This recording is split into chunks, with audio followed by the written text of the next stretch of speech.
Hello friends, welcome to நாகுவின் சமையல். நம்ம இன்றைக்கி ரொம்ப ஈஸியான முறையில் வாழைக்காய் ஃப்ரை வந்து எப்படி செய்கிறதுங்கிறத இப்போ பார்க்கலாம். அப்புறம் நம்ம சேனலில் வந்து கிவ் அவே அனௌன்ஸ் பண்ணியிருக்கு. அதாவது நம்ம போட்டிருக்க ஃபஸ்ட்டு வீடியோலேருந்து 1,00,000 சப்ஸ்கிரைபர்ஸ் ரீச் ஆகிறதுலும் போடுற எல்லா வீடியோஸையும் கண்டினியூஸாக பார்க்கணும், லைக் பண்ணணும், ஷேர் பண்ணணும், முக்கியமாக சப்ஸ்கிரைப்பும் கமெண்ட்டும் பண்ணியிருக்கணும். இதுதான் அதோட ரூல்ஸு. இப்போ இது செய்கிறதுக்கு இந்த மாதிரி சின்ன வாழைக்காயை 5 வாழைக்காய் எடுத்திருக்கேன்னா அதை வந்து இந்த மாதிரி தோலை லேசாக சீச்சிட்டு சதமாக நறுக்கி எடுத்து வச்சுருக்கேன். இப்போ ஒரு பாத்திரத்தில் நிறையா தண்ணி வச்சுருக்கேன். ஏன்னா இதுக்கு வந்து நிறையா தண்ணி தேவைப்படும், அதுக்காக நிறையா வச்சுக்கோங்க. அந்த தண்ணியில் நம்ம வச்சுருக்க வாழைக்காயை வந்து தண்ணி இல்லாமல் வடிச்சிட்டு அதில் சேர்த்துடலாம். இப்போ அதோட ஒரு 1/2 டீஸ்பூன்லேருந்து 1 டீஸ்பூன் வரையில் அவங்க விருப்பத்துக்கு தகுந்த மாதிரி உப்பை வந்து சேர்த்துக்கோங்க.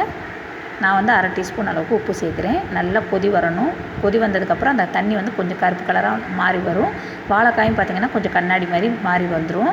அந்தளவுக்கு வெந்தாலே போதுமானது. ரொம்ப குழைய வேக விட்டுறாதீங்க, அரை வேக்காடை வெந்தால் போதுமானது. இப்போ அதை வந்து தண்ணியெல்லாம் இல்லாமல் வடித்து எடுத்துடலாம் வேறு ஒரு தட்டில்.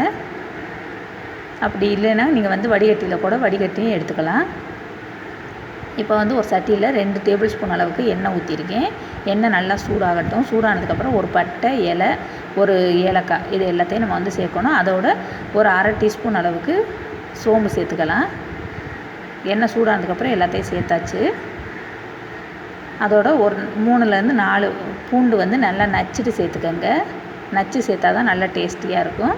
பூண்டு செவந்து வந்ததுக்கப்புறம் 1/2 டீஸ்பூன் அளவுக்கு தனி மிளகாப்பொடி சேர்க்குறேன். அந்த மிளகாப்பொடி பச்சை வாசம் போகிற வரையிலும் கிண்டி விட்டுக்கோங்க. இப்போ நம்ம வேக வச்சுருக்க வாழைக்காயை வந்து அதோடு சேர்த்துடலாம்.